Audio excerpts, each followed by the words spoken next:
Hello दोस्तों, मैं doctor रश्मि त्रिपाठी आपका अपने चैनल लॉ फाइटर्स एकेडमी में स्वागत करती हूं।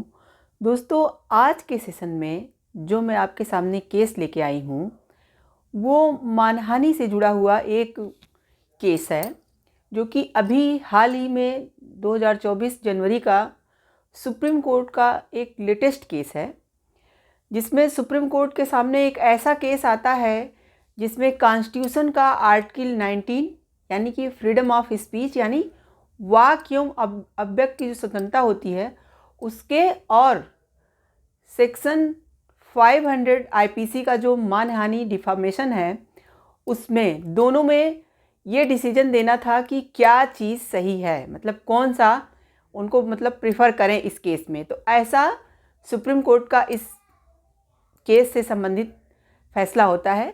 तो देखिए, ये जो हमारा आज का केस है वो आने वाले मेंस एग्ज़ाम के लिए, चाहे वो जुडिशरी के जो भी जहाँ के भी जिस स्टेट के भी एग्ज़ाम हो या फिर जो है ये जेएस के मेंस के एग्ज़ाम हो, कहीं भी मेंस के एग्ज़ाम में भी ऐसे क्वेश्चंस पूछ लिए जाते हैं जिसमें ज़्यादातर ये जैसे कभी कभी पूछा गया कि आर्टिकल 90 और आईपीसी का सेक्शन 500 के बीच में जब कोई ऐसी चीज़ें आ जाए, ऐसा मसला फंस जाए, तो उससे रिलेटेड जैसे कोई मेंस का क्वेश्चन आता है दोनों से मिला जुला, तो आप क्या आंसर दोगे। तो ये केस इसीलिए स्टूडेंटों के लिए भी बहुत इम्पॉर्टेंट होने वाला है और इसके साथ ही साथ आम पब्लिक के लिए भी इम्पॉर्टेंट है ये केस, कि उन लोगों को भी पता हो कि जो जनरली हम अपने लाइफ में कभी कभी जो है बिना इंटेंशन के ही कोई ऐसी चीज़ें हरकतें कर देते हैं जिससे अगला आदमी हमारे ऊपर इस तरह की केस ला भी सकता है। तो आज के सेशन में हम लोग यही सब जानेंगे और ये देखेंगे कि सुप्रीम कोर्ट ने अपना क्या फैसला सुनाया। तो चलिए हम लोग अपना केस स्टार्ट करते हैं। जैसा कि जो ये केस है वो मानहानि से रिलेटेड है, यानी कि एक वकील साहब हैं, उनके ऊपर उनके बारे में पेपर में कुछ चीज़ें छपी थी जिसको ले करके उन्होंने उस पेपर वाले के ऊपर मानहानि का केस किया था और उसी से संबंधित ये केस है। तो देखिए, जैसे जो ये केस है उसका नाम है संजय उपाध्याय वर्सेस आनंद दुबे, ये केस का नाम है। तो जो एडवोकेट साहब रहते हैं उनका ये कहना था कि एक एमपी का पेपर है, संडे ब्लास्ट करके है, वो एमपी में ज़्यादा छपता है, तो वो एमपी का पेपर है। तो उसके न्यूज़पेपर में एक खबर छपी थी।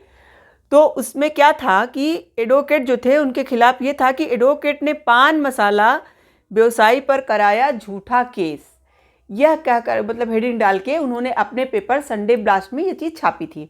तो जो वकील साहब थे उनका कहना था कि ये जो अपने पेपर में इस तरह की बात छापे हैं इससे हमारे रिपुटेशन पे फ़र्क पड़ा, यानी कि अब कोई भी हमारे पास में एज ए वकील हूँ, जब मैं तो कोई भी पर्सन अगर हमारे बारे में इस तरह की खबर न्यूज़पेपर में देखेगा तो मेरे पास केस लेके क्यों आएगा, या मेरे रिपुटेशन को ख़राब लगेगा कि भाई अगला पर्सन तो झूठा केस ही करता रहता है।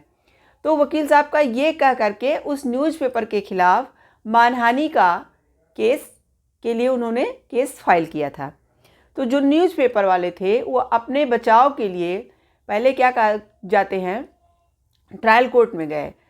जब ट्रायल कोर्ट में वो गए तो ट्रायल कोर्ट में जब वो गए तो वहाँ पे भी वो ये प्रूफ नहीं कर पाए कि ये चीज़ मानहानि नहीं है, यानी कि ट्रायल कोर्ट वाले ने भी ये माना कि ये एक तरह से मानहानि ही आपने किया है। और फिर उसके बाद जब उनका ये जो है हाई कोर्ट में फिर गया, तो जब हाई कोर्ट में गया तो वहाँ पर भी हाई कोर्ट में भी यह बात प्रूफ नहीं हो पाई कि यह मानहानि नहीं माना जाएगा, यानी हाई कोर्ट ने भी न्यूज़पेपर के खिलाफ ही अपना फैसला सुनाया। तो चलिए हम लोग सबसे पहले थोड़ा सा ये तो जान ले कि मानहानि होता क्या है, फिर केस को कंटिन्यू करते हैं। जैसा कि जो मानहानि होता है, डिफॉर्मेशन, वो तब होता है, ये आईपीसी के सेक्शन 499 में इसकी डिफिनीशन दी गई है और सेक्शन 500 में इसके अपराध के दंड के बारे में बताया गया है। तो हम लोग देखते हैं कि मानहानि आखिर में होता क्या है।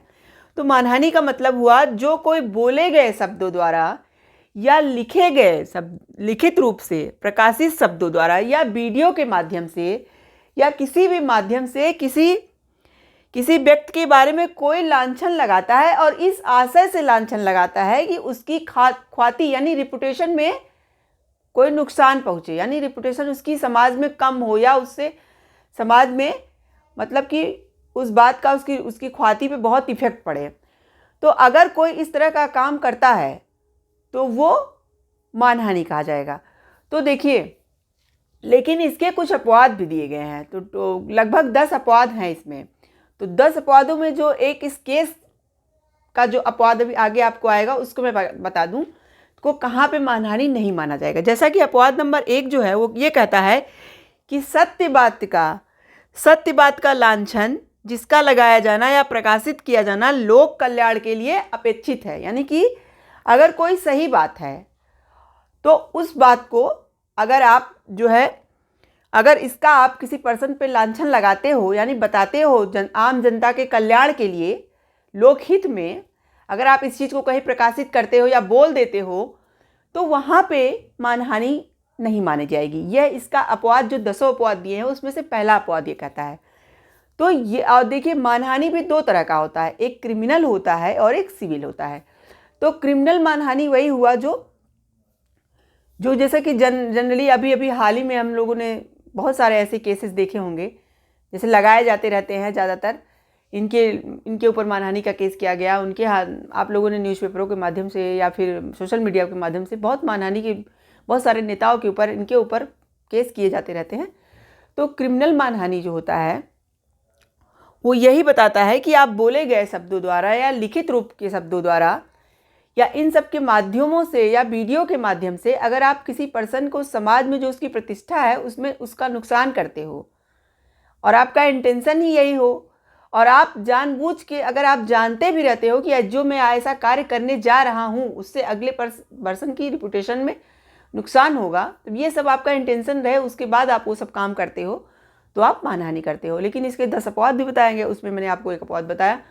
तो इस तरह से हुआ मानहानि। अब केस को कंटिन्यू करते हैं। तो जब वकील साहब जो अपना क्रिमिनल मानहानि का जो केस किए थे पेपर वाले के खिलाफ, वो तो ट्रायल कोर्ट और हाई कोर्ट दोनों से न्यूज़पेपर के खिलाफ ही उसका जजमेंट आया था। तो फिर न्यूज़पेपर वालों ने सुप्रीम कोर्ट में अपना जब केस दायर किया, मतलब उनका केस सुप्रीम कोर्ट जब पहुंचा तो सुप्रीम कोर्ट में सारी बातों को सुना। वकील साहब ने भी अपनी दलीलों को दिया और बताया कि किस तरह से उनकी मानहानि इन्होंने किया। और फिर जब न्यूज़पेपर वाले को बुलाया गया तो न्यूज़पेपर वाले से पूछा गया कि आपने ऐसा क्यों किया। तो उसने कहा कि मेरा ऐसा कोई इरादा नहीं था, मेरा ऐसा कोई इंटेंशन नहीं था कि मैं इनको कोई नुकसान पहुंचाने के लिए ऐसा कर रहा हूं। मुझे कहीं से खबर मिली कि किसी वकील ने ऐसा किया, मतलब किसी पान मसाला जो व्यवसायी है उनके खिलाफ झूठा केस दायर किया। तो मैंने ये बात पेपर में छाप दी और लोकहित में छापी और मेरा ऐसा कोई इंटेंशन नहीं था कि मैं इनको, इनकी ख्याति को, इनके रिपुटेशन को कोई नुकसान पहुंचाना चाहता था। मुझे इस बात का बिल्कुल मतलब अंदाज़ा ही नहीं था, मुझे पता ही नहीं था। सारी बातों को सुनने के बाद सुप्रीम कोर्ट ने कहा कि देखिए, यहाँ पे हम जो है आर्टिकल 90 यानी अभिव्यक्ति की स्वतंत्रता या फ्रीडम ऑफ स्पीच, ये बात भी हमें कॉन्स्टिट्यूशन में बताई गई है। तो जो न्यूज़पेपर वाले हैं उनको इतनी स्वतंत्रता तो मिली ही है ना कि वो कोई बात जो उन्हें लगे कि हाँ सच है और उनका कोई गलत इरादा ना हो, वो समाज के कल्याण के लिए न्यूज़पेपर में अगर प्रकाशित कर देते हैं तो उसे हम मानहानि क्यों कहेंगे। मानहानि तो तब होता जब ये न्यूज़पेपर वाला आपसे कोई दुश्मनी निकालना चाहता और जानबूझ के आप पे झूठे आरोप लगा करके इसको प्रकाशित करता और इसका इंटेंशन ही ऐसा होता, जबकि यहाँ पे इसका कोई इंटेंशन ही नहीं है आपको मानहानि कारित करने का। देखिए, मानहानि के लिए इंटेंशन का होना बहुत ज़रूरी है, मेंजरिया का होना बहुत ज़रूरी है। ये जो इंटेंशन होता है ना, ये बहुत ही इंपॉर्टेंट रोल अदा करता है मानहानि में। तो यानी कि अगले पर्सन का इंटेंशन ही ऐसा हो कि आपको वो हार्म पहुंचाना चाहता हो, आपकी रिपुटेशन को हार्म पहुंचाना चाहता हो। जबकि न्यूज़पेपर वाले का ये कहना था कि मेरा तो कोई इरादा ही नहीं था, कोई मेरे पास ऐसी न्यूज़ लाया और मैंने अपने न्यूज़ में छाप दिया, मैंने सोचा कि ये न्यूज़ सही है और मुझे सही लगी भी ये न्यूज़। तो मैंने इसको छापा और मेरा कोई इरादा नहीं था, मेरा कोई मतलब ऐसा इरादा नहीं था कि मैं इनकी रेपुटेशन, इनकी ख्याति को नुकसान पहुंचाने के लिए ऐसा कर रहा हूं।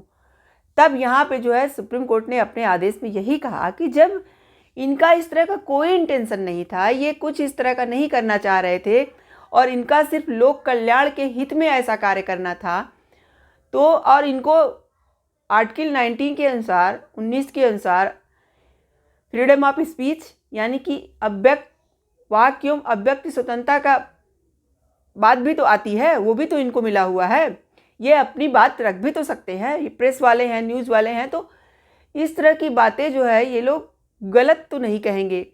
तो यहाँ पे सुप्रीम कोर्ट ने आर्टिकल 90 को वरीयता दिया और जो मानहानि था उसको कहा कि यहाँ पे कोई मानहानि नहीं हुई है और इस केस को ही मतलब जो उनके ऊपर चार्जेस वगैरह लगाए हुए गए थे न्यूज़पेपर वालों के ऊपर, उन सबको रद्द कर दिया और कहा कि यहाँ पे कोई मानहानि नहीं हुआ। तो इस तरह से आर्टिकल 19 जो है वाक्य एवं अव्यक्त स्वतंत्रता को ही माना गया और मानहानि को यहाँ पे रद्द कर दिया गया कि यहाँ कोई मानहानि नहीं हुई, क्योंकि उस न्यूज़पेपर वाले का इस तरह का कोई इरादा नहीं था। तो ये था पूरा केस। तो आशा करते हैं कि यह केस आपको समझ में आ गया होगा। अब देखिए, यह केस बहुत इम्पॉर्टेंट है आपके मेंस के एग्ज़ाम के ध्येय से, तो स्टूडेंटों के लिए बहुत ही ज़्यादा इम्पॉर्टेंट है, क्योंकि ये बहुत ही लेटेस्ट केस है और आगामी आने वाले जितने मेंस के एग्ज़ाम हैं तो इस तरह के केसेस पूछे जा सकते हैं, क्योंकि जो लेटेस्ट खबरें रहती हैं उन्हीं से उठा करके एग्ज़ाम में क्वेश्चन पुट किया जाता है। और ये आम जनता के लिए भी यूजफुल है, क्योंकि बहुत सारे ऐसे केसेस देखे जाते रहते हैं कि ज़्यादातर लोग को यही लगता है कि फला पर्सन ने मेरी मानहानि कर दी और इस तरह का केस ले जा करके वो कोर्ट में फाइल कर देते हैं। तो अगर ऐसे केसेस के बारे में हमको पता रहेगा तो उसमें हमें हमारी ज़रूरत पे हमको काम आता है और आम जनता मतलब इस बात को समझती भी है कि हाँ देखिए इस तरह से होता भी है। तो इस ध्येय से भी ये केस बहुत इंपॉर्टेंट है। तो आज के सेशन में बस इतना ही। आप मेरे चैनल को लाइक कीजिए, शेयर कीजिए, सब्सक्राइब कीजिए और बेल आइकन को दबाइए, जिससे ऐसे ही नए नए केसों से मैं आपको अवगत कराती रहूँ। आज के लिए बस इतना ही। Thank you very much.